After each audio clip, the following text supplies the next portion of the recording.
Coming up on today's Wild West, the western side of Denver, Colorado.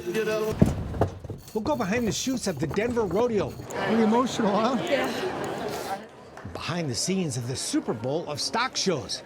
You'll discover where your favorite Western store buys all that cool stuff. And we'll show you the resurrection of historic Union Station. Plus, Denver's monument to the legend who brought the West to the world. Today's Wild West is next. The Wild West. It's still out there. And we'll show you how to find it. This is today's Wild West. Welcome to Denver, Colorado, and the National Western Stock Show and Rodeo, held in a city that's a mile high with a ride of the colors, with deep roots in the Old West. Like so many Western towns, it all started with a gold rush. Tens of thousands of prospectors came here in the 1850s looking to strike it rich.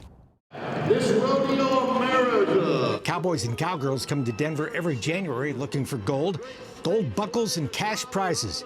Here to be won riding broncs and bulls, racing barrels, roping calves, and wrestling steers at the first major pro rodeo of the season. Oh, it's huge. I've been rodeoing for about 3 years now, and this is my first time here to the stock show. I'm excited. How about giving those three ladies a warm welcome to the Mile High City? It's a rodeo wrapped up in a spectacular show and produced by Survey Championship Rodeo. You just bring the whole circus to town. Binion Survey and his brother Chase run the company their dad founded in 1967 when he bought out singing cowboy movie star Gene Autry's Wild West show. Today, the Survey brothers produce about 30 rodeos a year, including some of the biggest in the country, like Houston, San Antonio, the national finals in Las Vegas, and Denver. And running a rodeo is a lot like a traveling circus. People laugh when I say that, but it's very true. It is a traveling show. The Western Air's horseback drill team kicks off the night, just one of the equestrian stars providing plenty of action in between the rodeo events. God bless each and every one of you for your service. And on this military night, a touching tribute to the men and women of our country's armed forces. A salute that ended with front row fans giving our veterans a personal thank you. For the cowboys and cowgirls who come here to compete, Denver is a very important stop on the rodeo circuit, with all the top stars on hand. Something I dreamed of when I was a kid. And like 10-time world bronc riding champion Bradley Harder. to succeed is have, your priorities in life. Keep God first, then your family, and then rodeo, and everything goes really good. It's whenever I get it out of that order that rodeo doesn't go good. So I wouldn't trade it for anything. Eli Vassbinder is a bull rider. It's almost like getting in a wreck, that time where you almost get in a wreck, but you come out, okay, and them first few seconds, it's kind of like that, I guess, that kind of feeling. And the reigning Miss Rodeo Colorado is among the queens carrying the flags and spreading her message. I love educating people about agriculture, the Western heritage, and professional rodeo. I think it's really important that people understand where their food comes from, and there's no better place to do that than being here at the National Western Stock Show. None of this would happen, of course, without rodeo's four-legged athletes, the broncs and bulls that battle the cowboys, and even the sheep the kids hang on to in that beloved mutton-busting competition.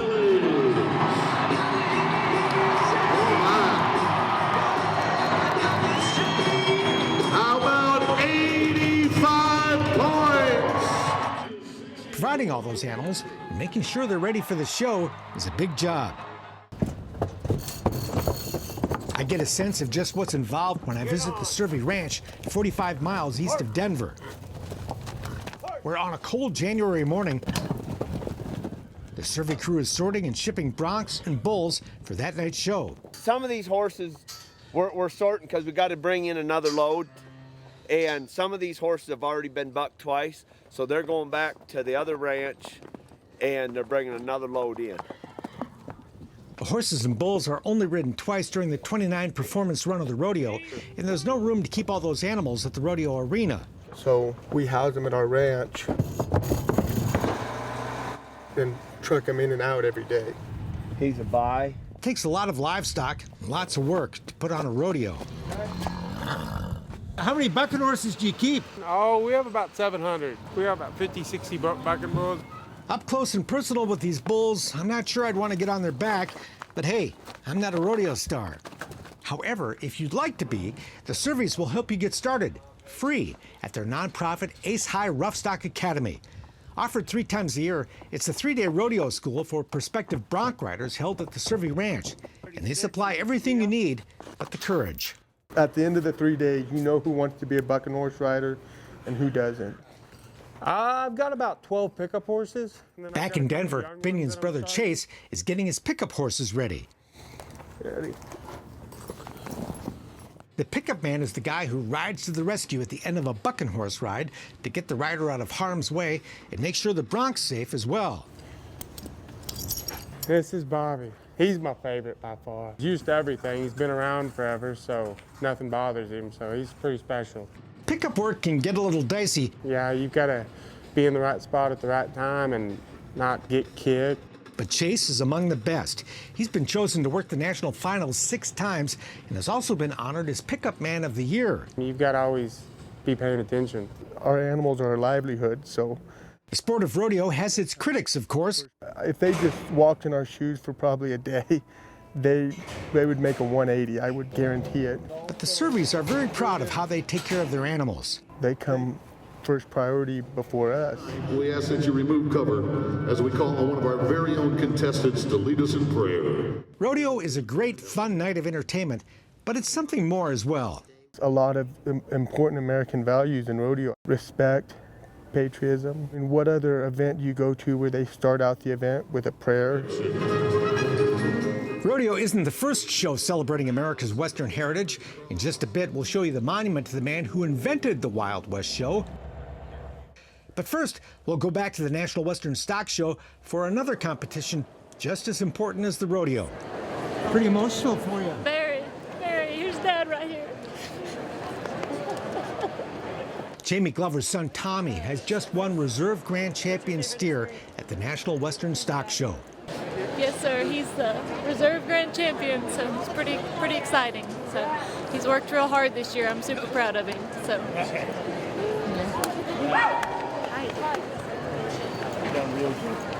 Hey, you done real good. How's it feel? Good. For the thousands of young people who raise an animal to show at the local fair, Tommy's accomplishment is like winning the Super Bowl, and he's just 13. Pretty emotional, huh? Yeah. People from more than a dozen states come here to exhibit their prized cow and livestock shows and other animal competitions. What's it take to have a good stock dog? A lot of time, a lot of practice. The stock show began back in 1906, 25 years before the rodeo joined the event. As exciting as the rodeo is, the stock show is the bigger part of the National Western Stock Show. Hundreds of animals of all kinds go through here being shown and sold, including these buffalo. But what's really impressive are all the sharp young people here with their cherished animals, getting them shined up for their moment in the spotlight after months of hard work. Yes, you learn a lot of life lessons through showing cattle. You learn how to work hard and never give up. They learn through the 4-H leaders, they learn through the competition at the local fairs, and the kids that come here are highly trained, but they work an awful lot to get these animals to the status that they are. This is very important work. After all, if you eat meat, these are the people producing our food supply. Upstairs, a different kind of prized steer, one you can climb on board and pose for a picture at the vendor show. There are booths displaying all kinds of products connected to agriculture, plus lots of cool Western stuff. Our Reserve Grand Champion Tommy could buy himself a present here. His Reserve Grand Champion steer sold for $84,000. And the Grand Champion steer raised by 13-year-old Lily Skiles went for $140,000. Both Lily and Tommy and their steers were honored in downtown Denver with a festive reception at the historic Brown Palace Hotel. It started 73 years ago, and at that time the managing director had a friend that his steer was the Grand Champion steer. So he said, hey, got an awesome idea. And the media were out in full force to cover this annual tradition.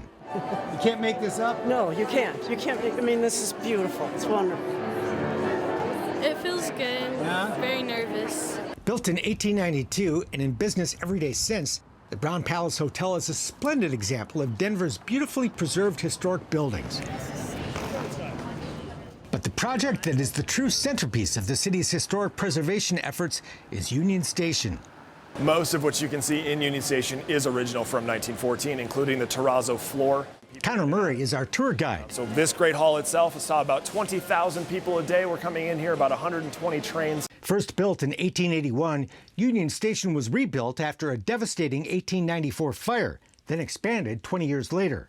But over the years, the place fell on hard times and became a bit dilapidated. So Union Station really was a ghost town for the latter part of its life. In 2005, Denver decided it was going to just demolish Union Station itself and just get rid of it. But thanks to preservationist Dana Crawford and a $54 million investment of both public and private money, Union Station was spared from the wrecking ball.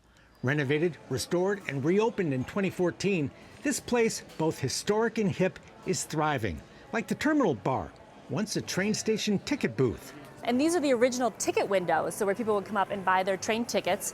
They were actually covered over at some point, and this was just sort of used as storage place for several decades. But the architects and designers that we worked with uncovered this and saw all the original windows were here. So we decided to turn it into a beer garden. So the terminal bar is on this side. This is our beer garden. You can grab a beer from here.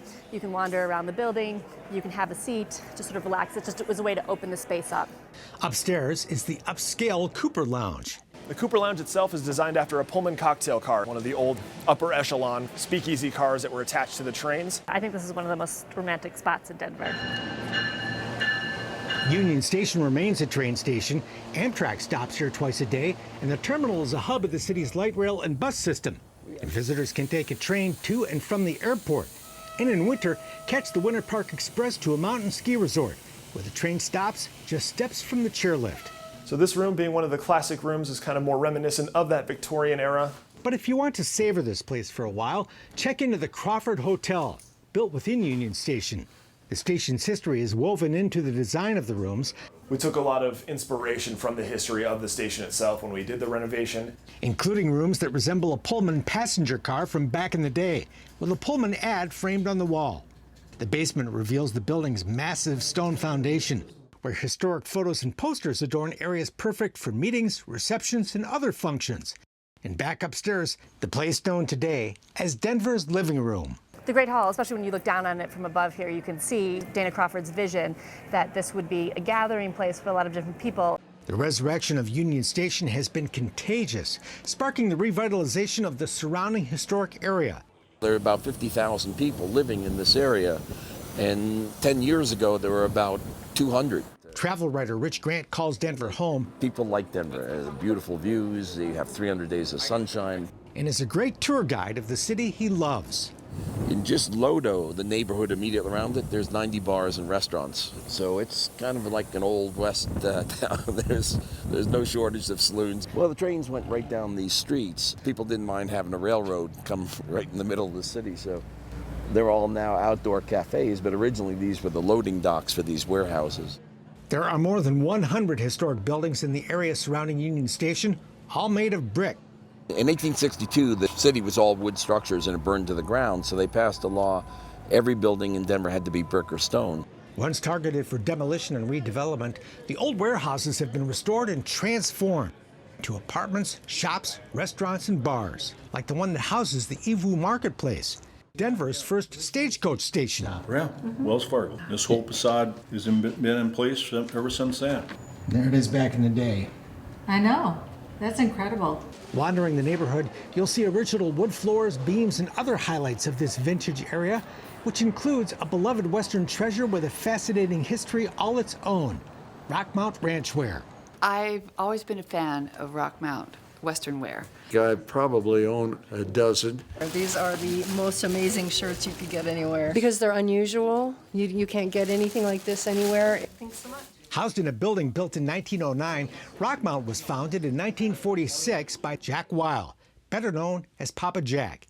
He created what we know today as the classic Western shirt. It's the longest running shirt design in America, the sawtooth pocket, the diamond snap. There's no longer running shirt design, and this is our roots, and it's our signature design.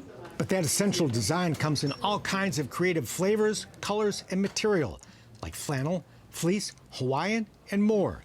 We never know what's going to stick or what isn't, but we like to try new things all the time, and my grandfather, up to the age of 107, was like that. Steve credits Papa Jack's creative zest for his rich, long life. I loved what he did, and he kept it fresh. Hollywood long ago discovered Rockmount, and the list of celebrities who own Rockmount is too long to name, but includes Paul McCartney, Bob Dylan, Robert Plant, and many more. You never know who's going to walk in or send an email. It could be a guy from Dubuque, or it could be Eric Clapton. As company president, Steve now follows the footsteps of both his own father and Papa Jack, with a fourth-generation nephew working in the business as well. We like trying things with a twist all the time.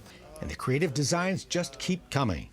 A flag-inspired garment, and it's tasteful. And so our whole thing is to, how do we come up with a way to do this that you're not a billboard, it's not wearing you, but it's interesting, young people like this, so we got it right. This is Jerry Garcia all over the place, and it takes a special person to wear that.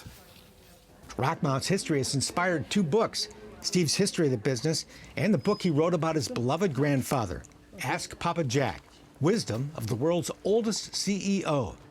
And Rockmount snap button shirts have even inspired a song. Well, here's a man who made the cowboy proud. From Grammy-nominated singer-songwriter Joyce Woodson. I'm driving to a friend's house. I'm going, that Jack, thank Jack for the snap. For the snap. Oh, shoot. And I had to pull the car over. And I just went, thank Jack for the snap on my cowboy shirt. And I went, that's a swing song if ever I heard one. So thank Jack for the snap. Joyce dropped in at the Rockmount store for a special performance at a store with both a rich history and a bright future. To me, that's the sign of success when there's a shirt in your closet that you've had for years and you just love it. We hear from people who've had a shirt 20 years and they wonder if we have more fabric so they can patch it. And I tell them, how do you expect us to stay in business if you don't get a new one? Denver has long been the center of the Western fashion world. We'll show you where your favorite Western store goes to shop when today's Wild West continues. Whether it's cowboys or Indians, boots, bling, or boots with bling. These are the chameleon effect boots, so this one turns a pinkish red color in the sun. If it's Western, it's for sale in January. He was just very, very talented, all self-taught, and did literally hundreds of paintings. At WESA, the Western and English Sales Association, on 4 floors of the Denver Mart Complex in Colorado. This is our first time here. Oh, it is? What do you think? It was amazing. Overwhelming, amazing, but a very big learning experience. So I'd definitely be back. WESA is the biggest Western wholesale market in the country. Retailers come here from all over the country and around the world to buy most anything you can imagine for their Western stores. And if it's not here, it doesn't exist. The 750 exhibitors include the best-known brands in the Western world, which features some of the world's best-known brands. You know, if you mention a hat, the first thing that somebody says is a Stetson. A former rodeo bull rider, General Manager Ricky Boland's been wearing a cowboy hat since he was 3 years old. We're American-made. And he's very proud of his iconic brand. Top of the line, probably the best hat, without a doubt, that you can put on your head. The Stetson brand is also a top-quality apparel line for both men and women that includes some very nice buckles and cowboy boots. Stetson is such a classic brand, so we always try to stay really true to classic detailing and kind of Western heritage, but the Stetson customer is also very fashion-forward and knows the trends and isn't afraid to spend the money on really classic, good pieces. So we want to make sure that the pieces seem kind of modern and young and have a certain trend aspect to them, but then also speak to the classic Western customer. Models hit the runway with the latest designs at the very fun Friday night Western fashion show. It's a chance for apparel makers to display their new offerings to retailers wanting a look at the many cool takes on Western wear. And the creativity you'll find at WESA is pretty impressive. Hand-cut leather feathers so that it looks as if they're feathers, but they're all hand cut. On the back, it goes down in a V and has the black beaded fringe. And then it just slips over her shoulder, and there's absolutely no fit to this. It just totally changes her look. As Pat Danke can show you, Western fashion includes much more than just our beloved jeans, boots, and hats. So I want to be a feminine cowgirl with romantic lace and leathers. Leather and lace, fringe, feathers, and deerskin are among the ingredients that Designs by Pat transforms into romantic outfits sure to get a cowgirl some attention. So she has a grouping of feathers. We even have feathers in her hair. Pat built the business herself, one stitch at a time. I had to quit my job teaching school because I had a baby, and so I had to be able to earn a living. So I got out the sewing machine and started sewing. And we make the entire bed, and when we make the entire bed of this, we love those rustic edges and the fringe. 48 years later, with cowgirl spirit, the rest is history. You just show up, you don't quit. I don't care what happens. You just show up and you keep going, you keep smiling, you keep selling. Listen to people and give them what they want. The beautiful, timeless, and ever-popular work of Native American artists is here as well, conveniently available at Deer Track Traders. Pottery, jewelry, beadwork, about anything the Indians make except babies, we sell. Alpine Rodman and his family have been trading with the Lakota, Navajo, and many other tribal nations for 4 generations. For it to be good, it has to be good for everyone. Rodman says he offers the artists a reliable market where they can sell everything they make while offering customers all over the world authentic, native-made products. Yes, it is. It's Native American made, it's authentic. You can make a look-alike product, but you can't make a Native American product if you're not a Native American. You know, I like authentic stuff. Kurt Hahn is here to buy for his Western store back in Switzerland, where his customers include Russians, Germans, Arabs, and others who want to own their piece of the real American West. And here I can find exactly what I need, what I like to sell to my customers. And while this weekend is all about business, the Western business can be pretty darn fun.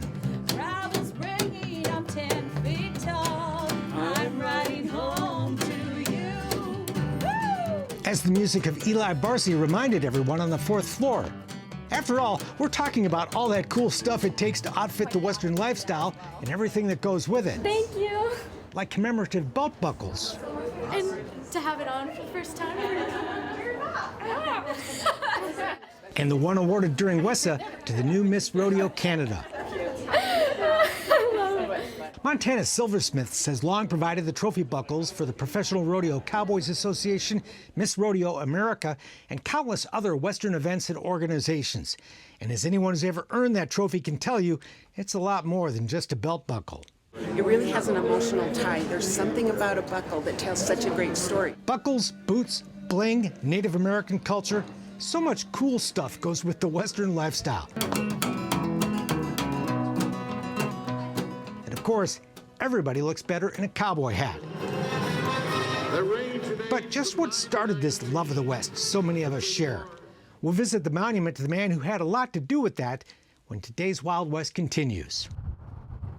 High above the city of Denver, at an aptly named place called Lookout Mountain, you'll find the gravesite of a man who still influences the world, even though he died more than 100 years ago.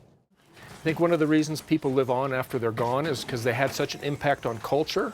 I think Buffalo Bill changed our culture. He made the world fall in love with the West. Though he was born long after Buffalo Bill died, Bill Carl grew up with the Western legend.